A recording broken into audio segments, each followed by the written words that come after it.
Welcome to another edition of How to Yard. Hey, thank you guys for checking in. We have a series right here on our channel called How to Yard, and that features us going out into the junkyard and teaching you guys how to piece together all the components that you're going to need for either your K-series swap, your B-series swap. Alright, so the idea originally started off teaching people how to come across all the parts that they need for their swap.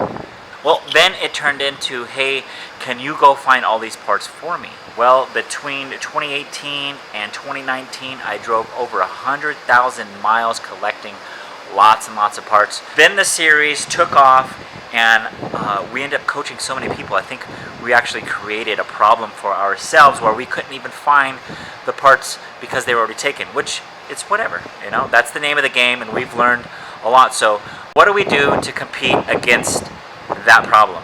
This is our newest find. We found it local on Facebook Marketplace. They wanted a few $100 for it. You can see it's pretty jacked up here, but the reason that we did buy it was because of what was in there. Yeah, so it took on such a crash up front that we ended up having to peel the hood off to be able to get into there. The vehicle does run, but to get to the battery, since the hood doesn't lift, that's what we're gonna have to do. And so pulling this one out might end up looking just like any of our How to Yard videos, where we're gonna have to cut the front end off.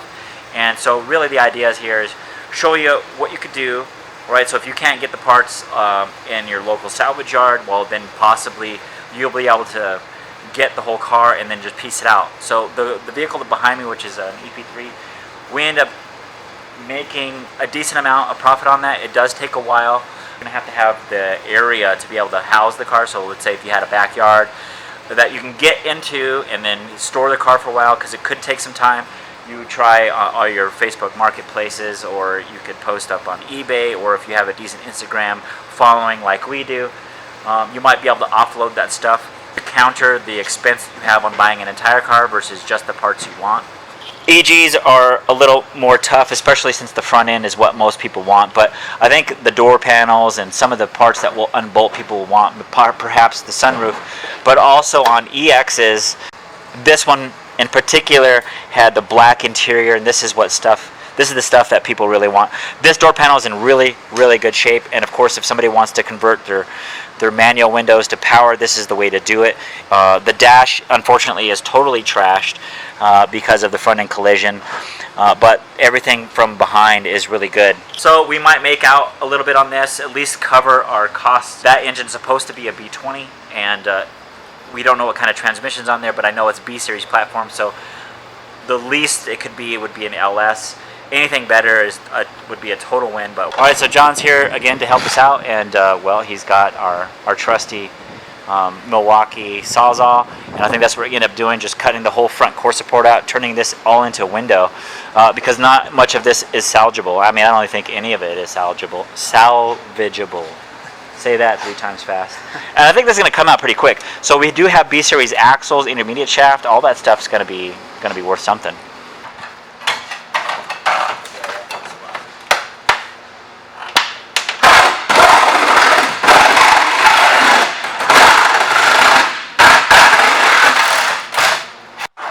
All right, we got the hood off. We ended up just cutting through the upper radiator support right here, and then cut the bucket out on this side.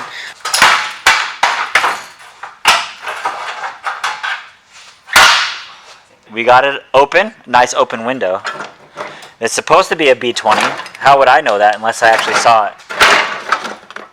But it is. It's a B20B, nothing. So that means it's JDM, doesn't it? JDM. If it ends in a letter, it's JDM. All right, what kind of head do we have here?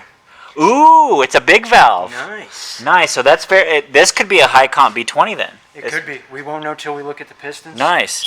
It's got the big valve head in it, and those are VTEC size valves, right? VTEC size valves. That's what it is. But I do know that many of them are LS based, and usually they're P75 head, and that's going to be your LS based head, and that means the valves are going to be the same. But these particular ones have a 1 millimeter larger valve.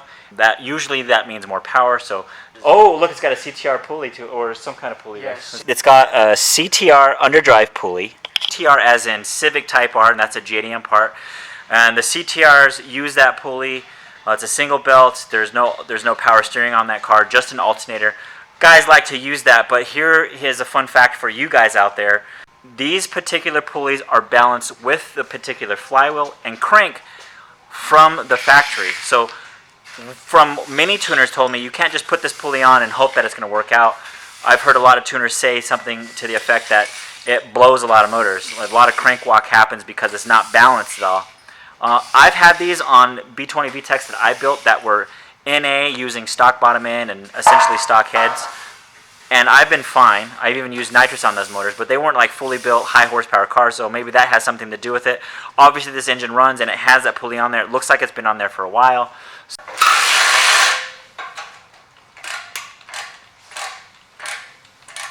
So I'm looking at these wheels, and there are 14. I actually like the way these look. Yeah. And I like the way that it looks on the car. It's like it's got a nice stance. I don't know that these are OEM. These wheels do have wheel locks on them, and I generally keep wheel lock keys with me of a variety of sizes. But these particular ones are like the ones that you would get from your discount tire. I think they're more like the Gorillas brand. I don't know why. I'm really liking this wheel. I don't know how many 14-inch steel wheels I've seen. I want to say maybe even my DA came with 14-inch steelies. And I have an 8487 Civic that we're building.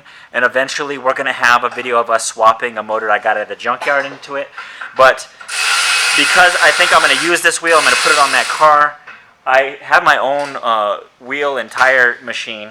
I might actually even powder coat this rim like a black. We have powder coat machine in here. We have a sandblast cabinet also, and then we got our own oven, so we could do it all right here. I think it's gonna be really cool. The Civic front knuckle is the same size as the Acura Integra. The Integras would be like your big brake upgrade, factory upgrade. Well, the EXs are the same as well for those that didn't know. Ooh, maybe another score. So I take the wheel off and we see that we have some suspension components on here. And I have a full threaded body coil over here. But it's looking good. Ooh, and it also looks like I have... Oh, these are genuine skunk upper control arms too. Dang, we're scoring all over on this car.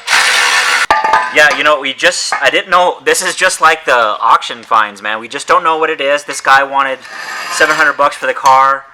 Actually, that's not even true. He wanted 8... I think he's... No. Let me go back. I believe he wanted 1,000. And then I came across it and it looks like he dropped the price down to maybe 800 or something like that. And then on Marketplace, when you go to buy, it gives you an option to give them an offer of like 20% off. Do you ever see that on there? I've never seen So that. when I try to buy something, it gives, hey, offer them 20% less or something like that. It gave me that option. So I clicked it, which brought it to $720, and then I messaged him. I was like, would you take that? And he's like, yeah, send it. Let's just do it. He's like, you give me that today, it's yours. And maybe he had a hard time moving it. And where it was at, it was some kind of like storage place that maybe wasn't his, and it was a friend's place, and he just wanted to hurry up and get it out of there. So I went over there. It was snowing. It was so cold that day.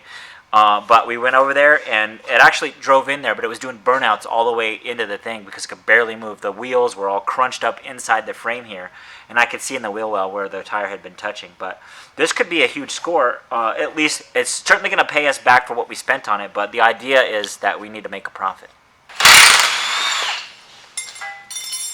Because I'm sure, I think I'll have this subframe sold. I got a customer that's doing a K-swap in his car, in his EK, yeah.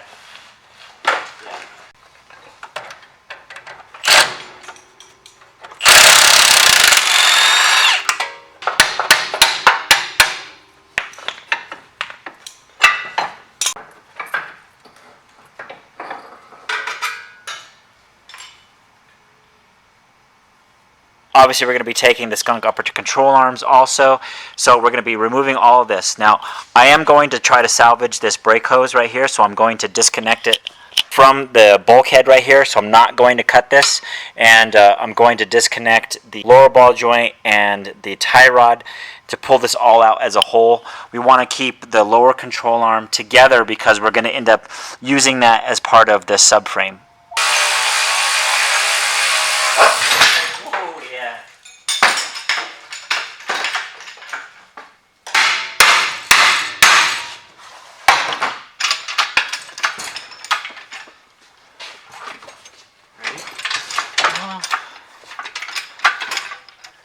Let's see here. Oh, there we go. That's it. That's money. Oh, look at that harness, guys. Woo! Mint, dude. I think we can get some big bucks for that thing. Some of the hydraulic transmissions will have stickers or stamps that kind of helps you identify the type of transmission, but for the most part, you don't really know what you have until you open it up and start counting gears. Essentially, what we're going to be doing is looking at the differential on the transmission here.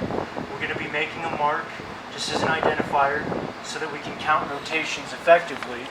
And then we're going to be comparing that to rotations, in this case, on the crankshaft. So being that we don't know what the transmission is, we have to guess. And so what we're doing right now is looking up the gear ratios for an LS, a GSR. I doubt we need to look up one for a Type R, but that would be really cool.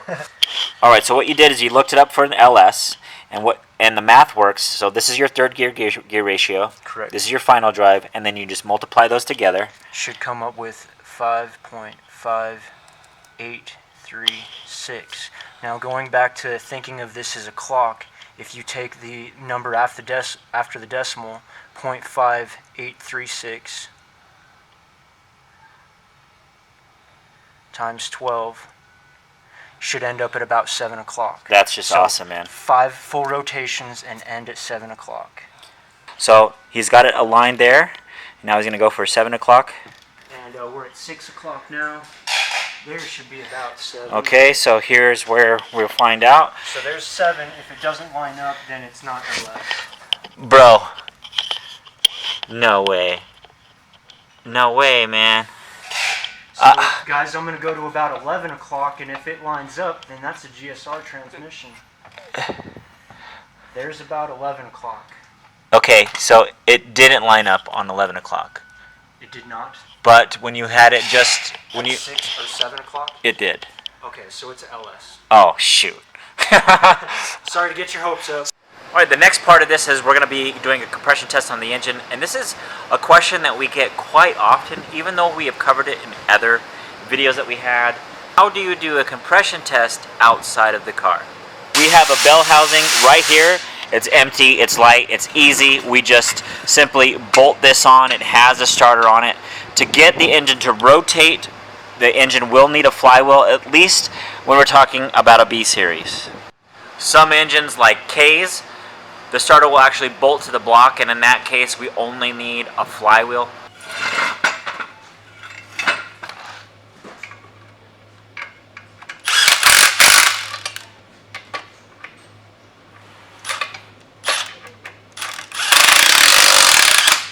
Now that we have our positive attached to our starter, and then we have our negative attached to ground, then off the second lead right here, we're just going to tap it. Ooh, that sounds really strong. And right away, look at these numbers. From my experience, the high comp blocks usually are about 175. The fact that right off the bat it was between 150 and 175, that's a good thing. What we're looking for is consistency. And we just finished up the compression test and they were pretty consistent. We like it. Now we're going to pay attention to making this thing look nice. It's certainly going to help your cause if you can get this thing looking as nice as possible. Just makes people feel confident about what is there. Even though you got decent compression numbers, you know, they see it looking a little oily, some little dirty. Maybe they don't like that so much. Generally speaking, the B20 intake manifolds look much different than this. There is one that's a little bit more profile than that one. You'll see those on the high comp USDM versions, the B20Zs, but they'll have this giant hole here because there's this other chamber that covers up the fuel rail and injectors. It looks like this one had been swapped out with one from a 90 to 93 Acura Integra. In most cases, this engine's probably going to go into a chassis just like the one we pulled it out of.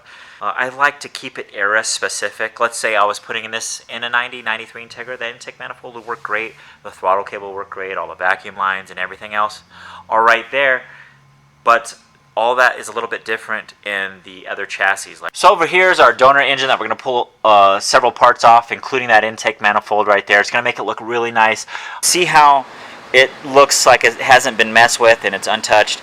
All that's going to just make this really pop and look really nice. And check it out. The valve cover looks extra shiny there and extra nice is because we did powder coat this. It really just cleans it up. We also took the heat shield off of that B18 over there and stuck it on this exhaust manifold, and it just looks really nice. We also powder coated it as well, and of course that intake manifold is really making it look really sharp. And when you present an engine looking like this, that instills a lot of confidence, and we did go through this quite a bit, so that's really going to make your customers very happy and just proud, really. You put this in a vehicle, I mean, it looks like a stock LS, and that's what they really should if you just take your time. But now we're going to be working on the rear discs. This is going to be a bolt-on affair for whoever is going to buy this to mount on their EG that may most likely have drum brakes. This hose has a different attachment than it did with the internal cylinder of the drum brake. So you're going to need this. Just loosen it here from the hard line. The same customer that's coming for the rear disc also wants the sunroof. Sunroof is here, but of course it is covered by the entire headliner. To get the headliner out, there's usually a bunch of plastics that are covering it, so that means all these garnishes off of the A pillar all the way to the C pillar need to be removed.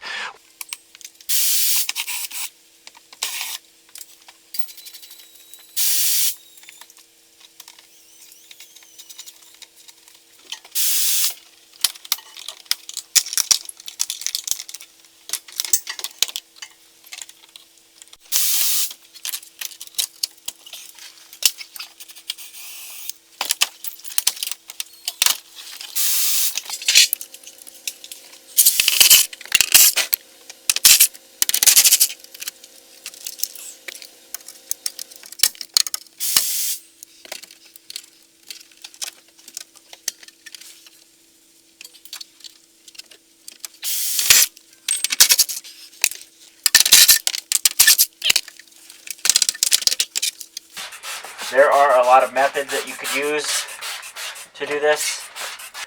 This right here is called an extractor, and it's essentially a sawzall with this spatula blade attached to it, and it just really just cuts right through the urethane. That's the glue that's around the perimeter here.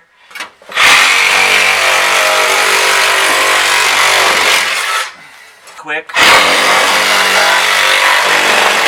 You saw me use water, and that just lubricates the cut as it's...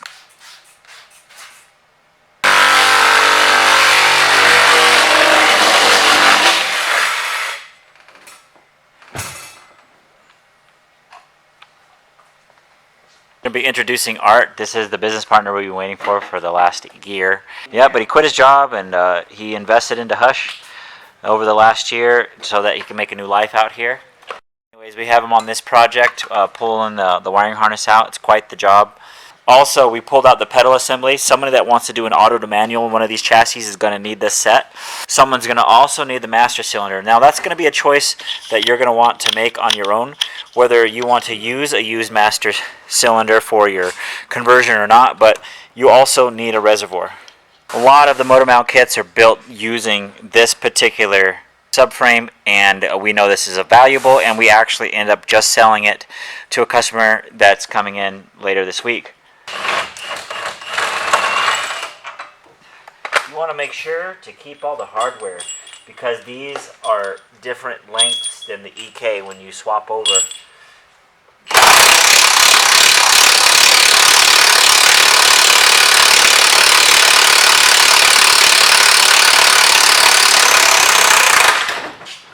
Not too bad.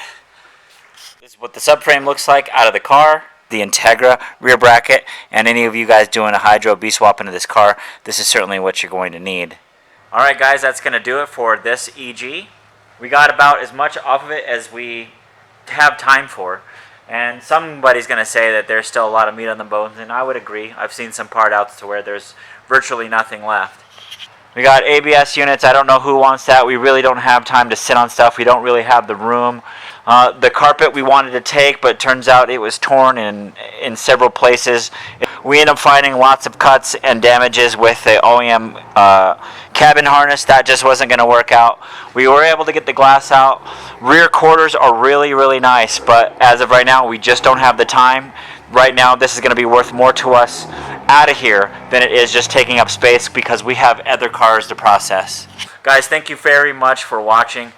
Make sure to check out our other videos right here on our YouTube channel. Check out our How to Yard series. Now, thanks again. Happy tuning.